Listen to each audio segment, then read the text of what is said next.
Olá, seja muito bem-vinda aqui ao canal de O Tempo no YouTube. Eu sou Letícia Fontes, editora adjunta de política, e hoje o nosso convidado aqui do Café com Política é o diretor-geral do Departamento de Estradas de Rodagem de Minas Gerais, Matheus Guimarães. Obrigado por estar aqui com a gente hoje. É um prazer, Letícia, poder falar com vocês. O senhor assumiu recentemente, né, a gestão do DR. Primeiro eu queria perguntar quais que são os principais planos do senhor para a gestão do órgão, quais são os principais objetivos que o senhor pretende alcançar nessa gestão? A nossa missão, Letícia, é pela continuidade. O governador Romeu Zema e o vice-governador Matheus Simões prezam muito pela continuidade dos programas que já vinham acontecendo, em especial Caminhos para Avançar, e a gente pretende dar continuidade aí nos investimentos de pavimentação, de manutenção, enfim, com alguns ajustes pontuais em 3 frentes principais. Eu destacaria a segurança viária. A gente tem um objetivo de continuar reduzindo o número de acidentes, principalmente aqueles graves e fatais nas rodovias estaduais. A gente vem aumentando também os investimentos em tecnologia para nos apoiar, né, tanto nas decisões do dia a dia da gestão, quanto na fiscalização de campo das nossas obras, e aumentar sempre a transparência e as ferramentas de compliance para a gente conseguir ter mais segurança na gestão dos nossos contratos. A gente estava até conversando aqui antes, né, e o senhor até me corrigiu, porque eu ia perguntar sobre o Provias, que agora não é Provias, Caminhos para Avançar. Na primeira gestão do governador Romeu Zema, essa questão das estradas foi o calcanhar de Aquiles. O Provias, né, que é o Caminhos para Avançar, teve o objetivo ali de revitalizar as estradas mineiras. Como que está essa situação agora? Se antes era o calcanhar de Aquiles, essa questão da revitalização das estradas, como que o senhor avalia a situação agora? O governador e toda a equipe do governo, com esforço fiscal muito grande, né, conseguiu aí garantir os investimentos na manutenção e na conservação das nossas rodovias, né? Então, assim, hoje o cenário é muito mais, eu não diria tranquilo, mas é muito mais satisfatório. Hoje a gente tem apenas 13% das nossas rodovias numa situação ruim. Ainda não é o número ideal, mas a gente pretende, ao final da gestão, em 2026, chegar num patamar abaixo de 10% das nossas rodovias numa situação ruim. Então, os investimentos, né, a gente conseguiu aí, através desse programa do Caminhos para Avançar, triplicar os investimentos em manutenção e conservação. Então, um investimento, por exemplo, que em 2020 ele foi de 260 milhões, hoje ele é na casa dos 1,8 bilhões de reais, o investimento do DR, com foco no Caminhos para Avançar. Então, com isso, a gente consegue garantir uma trafegabilidade melhor para os nossos usuários, a gente consegue trazer mais segurança também para esses usuários, e o mais importante também é qualidade do gasto. A gente consegue, com essa perenidade, tomar decisões mais assertivas em relação a como, onde e quando investir na nossa malha, que é muito grande, né? 25 mil quilômetros de rodovia. Então, é muito problema e muito desafio aí diariamente para as nossas 40 regionais, um desafio diário. Eu ia perguntar justamente isso. O senhor citou essas melhorias, que até o fim da gestão, né, tem algumas metas, alguns objetivos, mas se essa melhoria foi suficiente, levando em consideração justamente isso, né, a malha de Minas Gerais, que é bastante extensa. A gente está no caminho certo, Letícia. Conforme eu disse, a nossa meta é reduzir para um nível abaixo de 10% as rodovias em situação ruim. Uma preocupação grande que a gente tem é com a perenidade ao longo do tempo desses investimentos, né? A gestão da infraestrutura rodoviária, ela precisa de uma previsibilidade dos recursos, né? Nós tivemos em Minas Gerais, né, 2 acordos de reparação, infelizmente ancorados aí em desastres e crimes ambientais, né?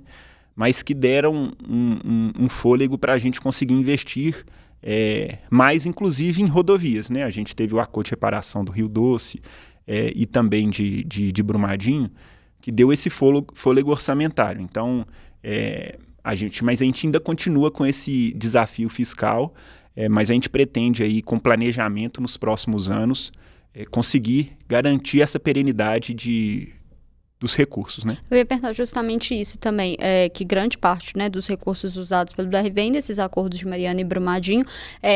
Qual que é exatamente esse plano de continuar, quando esses recursos acabarem, como que o DR vai continuar essa questão da manutenção das estradas, se já tem um plano para esse financiamento e qual que é esse plano? Os investimentos ancorados, né, nesses 2 acordos de reparação, eles são majoritariamente os investimentos em pavimentação, em novas rodovias ou nas obras de arte especiais, né, nas pontes, nas grandes pontes, a exemplo das pontes São Francisco, né? Os recursos, os investimentos em manutenção e conserva, eles são ancorados nos recursos do Tesouro. Então, isso é resultado da gestão, da eficiência do governo nesse esforço fiscal de garantir esses recursos. A gente precisa ter o planejamento para continuar nesse mesmo patamar de investimentos nos próximos anos. Eu acho que o desafio é isso. A gente tem dois bons exemplos, referências a nível nacional, os estados de Goiás e de Mato Grosso, que reestruturaram os seus fundos, né, estaduais de transporte, com previsão, com previsibilidade de recursos e receitas advindas, inclusive, do setor agropecuário.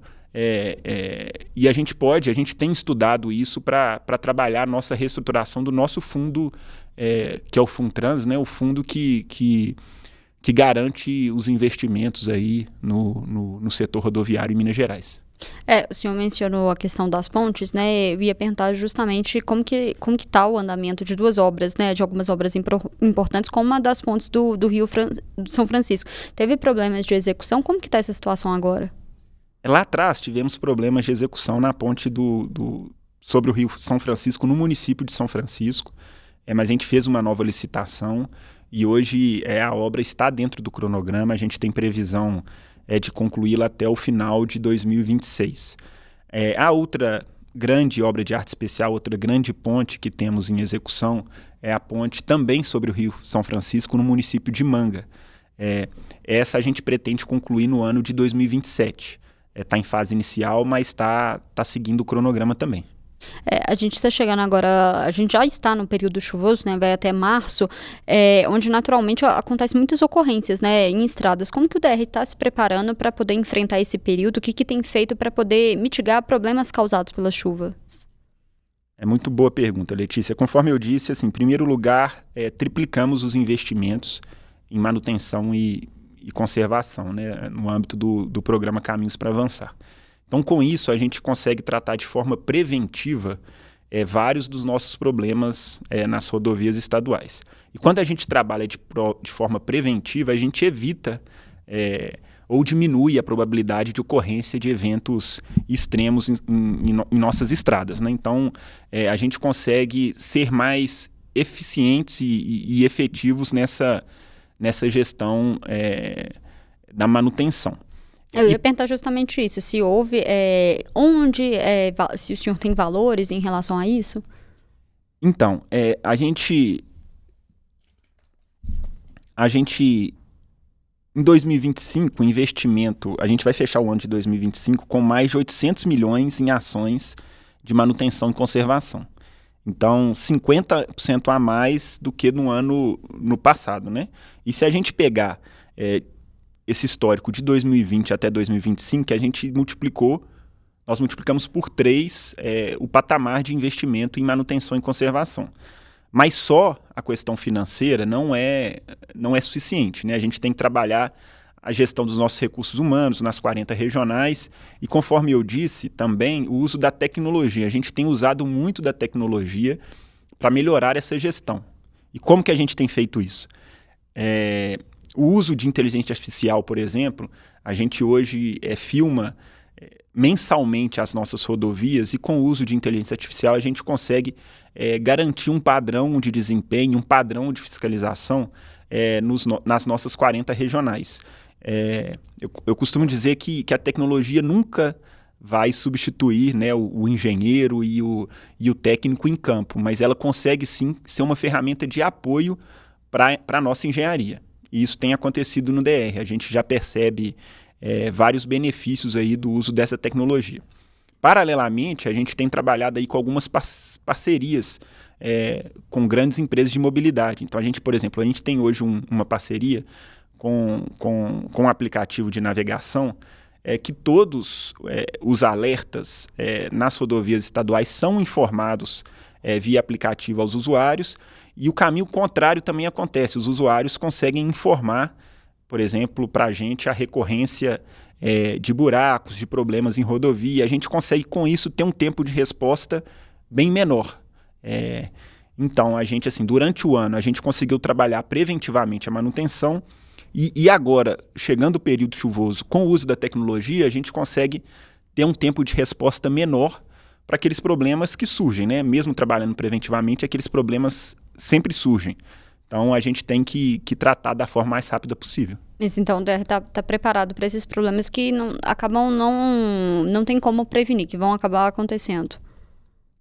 Com certeza. A gente, assim, diminui a probabilidade com as ações preventivas. A gente diminui a probabilidade de ocorrência, mas a gente sempre vai ter os problemas durante o período chuvoso. Então, surgindo o problema, o importante é que estejamos preparados para responder de forma mais rápida a esses problemas. E uma outra questão, né? Eu estava até conversando com o senhor isso antes. O senhor, sei que não é muito da seara do DR, mas queria saber qual que é a avaliação do senhor. Como que o senhor avalia esses projetos de concessão das estradas, né? Houve muita reclamação ali, principalmente no interior do estado, por conta dos valores dos pedágios, sobretudo ali na região do sul de Minas. E aqui em Belo Horizonte também teve muitas reclamações que recaíram ali, principalmente ali na MG10, que inclusive paralisou essa discussão, tá paralisada. Foi lá para o Tribunal de Contas. Como que o senhor tem avaliado essa questão e como que isso influencia ali o DR? O governo de Minas, Letícia, tem uma preocupação muito grande, se eu posso dizer, com a qualidade da regulação das concessões. Tanto é que foi criada a Artemig, né, que é uma agência focada na gestão desses contratos de concessão. Então, eu tenho certeza que com a tendência, com o passar dos anos, a gente melhorar ainda mais a qualidade tanto da modelagem quanto da regulação dos nossos contratos de concessão. Já caminhando para o final, queria perguntar para o senhor como que o DR tem trabalhado nessa questão da fiscalização. Minas Gerais tem uma malha rodoviária muito extensa. Quais que são os desafios e o que o DR tem feito para poder focar nessa questão da fiscalização das estradas? Muito boa pergunta, Letícia. Eu acho que é um somatório de fatores para melhorar essa qualidade da fiscalização. Em primeiro lugar, naturalmente, conforme eu disse, triplicamos os investimentos em manutenção. Mas só esses investimentos triplicados por si só não são suficientes. A gente precisou pensar uma remodelagem dos contratos de manutenção e hoje esses contratos têm um foco na gestão por desempenho. Então a gente consegue ter uma eficiência maior na gestão desses contratos a partir da alocação do risco de engenharia para as contratadas. Hoje nós temos 42 contratos de manutenção, então são muitos contratos a serem geridos e com o desafio aí do quantitativo dos recursos humanos que a gente dispõe nessas regionais, né, nas nossas 40 regionais. Então, aliado a tudo isso, a gente tem aplicado muita tecnologia, conforme eu disse, né? A tecnologia principal hoje é o índice de conservação da manutenção, que ele é mensurado mensalmente a partir de uma filmagem mensal e o uso de tecnologia, o uso de inteligência artificial para trazer os problemas das rodovias em tempo real para os nossos regionais e também para a sede. Então, como é que funciona essa tecnologia basicamente? A gente consegue, a partir dessa filmagem que é mensal, identificar os problemas, os buracos, os problemas de roçada, de capina, os problemas de dispositivos de drenagem que podem não estar adequadamente limpos e outros vários exemplos. Então, a partir dessa identificação através de imagem, nós disparamos gatilhos de alerta para as nossas contratadas, com o apoio dos nossos regionais, e as contratadas têm um tempo adequado, estimado, para uma resposta mais célere para aquele problema. Qual que é esse tempo, mais ou menos, que as contratadas têm? Então, a gente tem aí 2 horas, o prazo estimado, para chegar ao local da ocorrência. A gente tem 4 horas, é um prazo estimado, isso tudo nos nossos contratos de manutenção. 4 horas para sinalizar e tomar as primeiras providências. 4 horas também para realizar eventuais interdições que são necessárias para garantir a segurança ali dos usuários. e 48 horas que a gente trabalha com esse prazo para começar um projeto de engenharia quando o problema demanda um projeto de engenharia. Então, a gente tem trabalhado aí na gestão desses prazos junto às regionais para, com o uso de tecnologia, conforme eu disse, garantir uma resposta mais célere aos problemas aí que os usuários enfrentam. Diminuir até esses prazos também, Isso, né? com certeza. E só uma última questão, né? O senhor falou que o DR tem trabalhado com essas questões da tecnologia. A gente sabe a situação financeira do Estado, mas já tem algum plano, algum investimento para poder ampliar esses investimentos em relação a isso? Se tem alguma meta em relação a essa questão do uso de tecnologias? Nós ampliamos, assim como os investimentos em manutenção, nós também triplicamos os investimentos em tecnologia, acompanhando essa nossa meta de garantir a qualidade da conservação e da manutenção. Eu penso que não temos a necessidade de aplicar mais recursos em tecnologia. A gente tem que conseguir manter esse patamar e colher os frutos. Eu acho que a gente está no momento de colher os frutos desse investimento. Hoje, no que tem que focar na avaliação do senhor para poder alocar esses recursos, né? O senhor fala muito de manter, mas o que é preciso colocar mais esses recursos agora na avaliação do senhor, pensando ali na abrangência toda do DR? O desafio é manter esse patamar de investimento, conforme eu disse, em 2025 esse patamar de 1,8 bilhões é um desafio mantê-lo ao longo dos anos, então o primeiro passo é esse. E para isso a gente tem que trabalhar nessas fontes de financiabilidade, né? Numa gestão sustentável de um fundo de trânsito, Funtrans no caso de Minas Gerais. A gente tem trabalhado, estudado para reestruturá-lo, conforme eu disse, e continuar aplicando a tecnologia. Eu acho que a tecnologia é um caminho sem volta e tecnologia alinhada à engenharia, eu acho que é a solução para vários dos nossos problemas. Queria agradecer a presença do senhor aqui hoje, sempre muito bem-vindo também, voltar outras vezes. Obrigado, Letícia. A gente fica por aqui, mas você acompanha esses e outros conteúdos aqui no nosso canal de O Tempo, no YouTube e também no portal otempo.com.br. Até mais.